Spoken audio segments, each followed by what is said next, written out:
जातिगत जनगणना पर आपने तमाम तरह की खबरें पढ़ी होंगी। आपने नेताओं के भाषण भी सुन लिए होंगे। नेताओं ने कैसे अपने बयान बदल लिए हैं, आपको ये भी जानकारी होगी। अब इस वीडियो में हम बात करेंगे आखिर इस जनगणना का इतिहास क्या है और क्या कभी हमारे देश में जातिगत जनगणना हुई थी और अब आखिर इसकी जरूरत क्यों आन पड़ी। इन सभी विषयों को समझेंगे आज के इस वीडियो में। भारत में जनगणना की शुरुआत ब्रिटिश काल के दौरान 1872 में हुई थी और 1872 से लेकर 1931 तक जितनी भी जनगणना हुई उन सभी में जातिगत जनगणना होती थी। आजादी के बाद सबसे पहली जनगणना हुई 1951 में। अब उस समय हमारे नेताओं ने महसूस किया कि अभी अभी हमने धर्म के आधार पर देश का विभाजन झेला है। अब जाति जनगणना के आधार पर कहीं ऐसी स्थिति न बन जाए कि कुछ जाति विभाजनकारी तत्वों को अपना सर उठाने का अवसर मिल जाए। तो समाज में विभाजन ना फैले, इस सोच के साथ 1951 में सिर्फ जनगणना हुई थी, जातिगत जनगणना बंद कर दी गई। हालांकि यहाँ पर ST/SC की जातियों की जानकारी दर्ज की गई थी और इसके पीछे वजह थी कि ST/SC को संवैधानिक आधार पर आरक्षण दिया गया था। फिर 1980 का दशक आया। इस दशक में देश के कई हिस्सों में क्षेत्रीय पार्टियों का उदय हुआ जो जाति आधारित राजनीति करती थी। इन राजनीतिक दलों ने तथाकथित ऊंची जातियों की राजनीति के वर्चस्व को चुनौती देना शुरू कर दिया और इसके साथ साथ ही सरकारी शिक्षण संस्थान में और नौकरियों में आरक्षण की मांग करने लगे। 1979 में भारत सरकार ने सामाजिक और आर्थिक रूप से पिछड़े जातियों को आरक्षण देने के लिए मंडल कमीशन का गठन किया। मंडल कमीशन ने OBC जातियों को आरक्षण देने की सिफारिश की। 1990 में VP सिंह ने मंडल कमीशन की इन सिफारिशों को लागू कर दिया और इसी के साथ देश भर में सामान्य श्रेणी के लोगों ने विरोध प्रदर्शन शुरू कर दिया।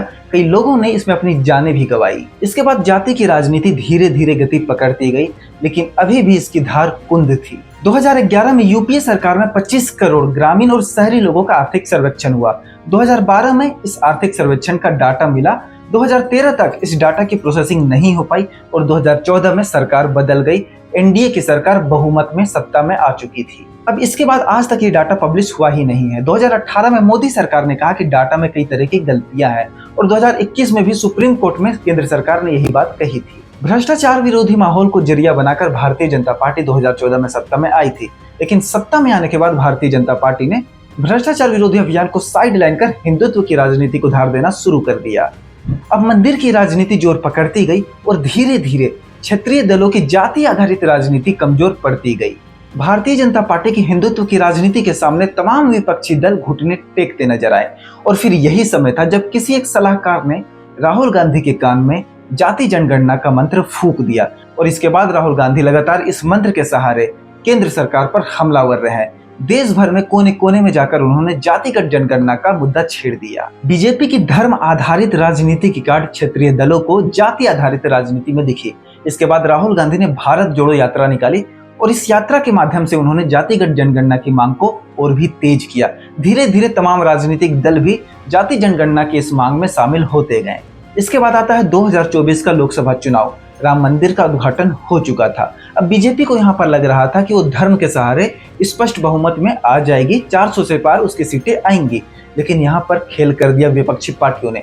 विपक्षी पार्टियों ने धर्म की राजनीति की काट, जाति की राजनीति और संविधान को लेकर पूरे देश में चुनावी माहौल बनाया और भारतीय जनता पार्टी को 240 के आंकड़े पर रोक दिया। भारतीय जनता पार्टी बहुमत से दूर रह गई और वहीं कांग्रेस और तमाम विपक्षी दलों की सीटों की संख्या में इजाफा हुआ। अब इन सभी घटनाओं के बाद भी राहुल गांधी और विपक्षी नेताओं की जाति जनगणना की मांग कम नहीं हुई। वो लगातार भारतीय जनता पार्टी पर जाति जनगणना की मांग को लेकर हमलावर रहे हैं। जाति जनगणना के विरोध में भारतीय जनता पार्टी के तमाम नेता तरह तरह के बयान देते थे, तमाम तरीके के तर्क भी देते थे। खुद प्रधानमंत्री ने भी अलग अलग तरीके के तर्क यहाँ पर दिए थे। अब इसी बीच पहलगाम आतंकी हमला हुआ, सारा देश गमगीन हो चुका है। सभी देशवासी एकजुट होकर प्रधानमंत्री नरेंद्र मोदी से पाकिस्तान को करारा जवाब देने की मांग कर रहे हैं। क्या पक्ष क्या विपक्ष, सभी का कहना है कि पाकिस्तान को करारा जवाब दो और ये मांग लगातार बढ़ती जा रही है। न्यूज चैनल तो पाकिस्तान के खिलाफ युद्ध भी छेड़ चुके हैं। तो पहलगाम आतंकी हमला मोदी सरकार की विफलता के रूप में सामने आई और लगातार मोदी सरकार पर यह दबाव बढ़ता जा रहा था कि वो पाकिस्तान को करारा जवाब दे, आतंकवादियों के खिलाफ कोई कड़ी कार्रवाई करे। लेकिन देशवासियों की मांग को इग्नोर कर भाजपा सरकार ने विपक्ष की मांग को, खासकर राहुल गांधी की मांग को तवज्जो दिया और जातिगत जनगणना की घोषणा कर दी। अब सारी बहस आतंकवादियों को नेस्तनाबूद करने से शिफ्ट होकर जातिगत जनगणना पर आ चुकी है और आगे बिहार चुनाव भी है। तो बिहार चुनाव के लिए भी भारतीय जनता पार्टी अपना रास्ता तैयार कर रही है। बिहार में महागठबंधन की सरकार थी, तब वहां जातिगत जनगणना हो चुकी थी कांग्रेस शासित तेलंगाना और कर्नाटक में भी जातिगत जनगणना हो चुकी है। तो इन तमाम वजहों से भारतीय जनता पार्टी पर भी ये दबाव बढ़ रहा था कि वो भी जातिगत जनगणना में शामिल हो, और आखिरकार उसने भी जातिगत जनगणना की राजनीति में अपने हाथ मिला दिए हैं। अब सवाल ये है कि जातिगत जनगणना होने से बदलेगा क्या? दरअसल हमारे देश में जाति की राजनीति करने वाले हमेशा एक नारा लगाते हैं, जिसकी जितनी संख्या भारी उसकी उतनी हिस्सेदारी। दरअसल ऐसा अनुमान है कि हमारे देश में स्वर्ण जातियों की संख्या काफी कम है और ओबीसी एसटी एससी जातियों की संख्या काफी ज्यादा है। खासकर ओबीसी जातियां हमारे देश में काफी ज्यादा हैं। तो अब जातिगत जनगणना के बाद जो ताजे आंकड़े हमारे सामने आएंगे, उसके आधार पर सरकारी संस्थानों में आरक्षण की मांग की जाएगी। और इसी के साथ इंदिरा साहनी फैसले में सुप्रीम कोर्ट में तय आरक्षण की 50% सीमा पर भी पुनर्विचार को आधार मिल गया है। इसका सबसे बड़ा फायदा ओबीसी समाज को होगा, क्योंकि ऐसा माना जाता है कि हमारे देश में ओबीसी समाज की सबसे बड़ी आबादी है।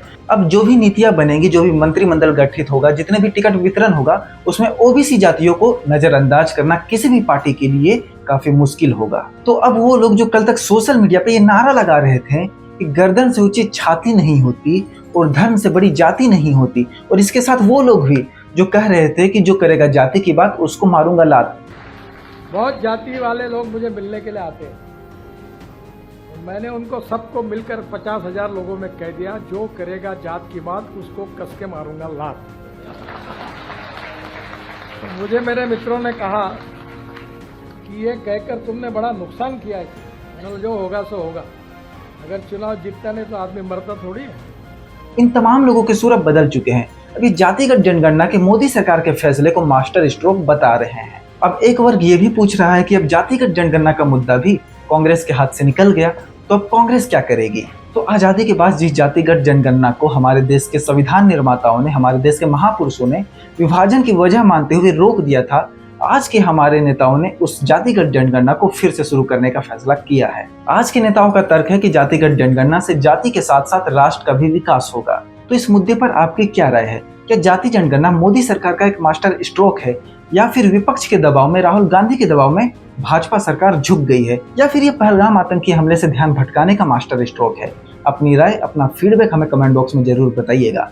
लेटेस्ट खबरों के लिए, लेटेस्ट अपडेट्स के लिए हम भारत के यूट्यूब चैनल को सब्सक्राइब कर लीजिए।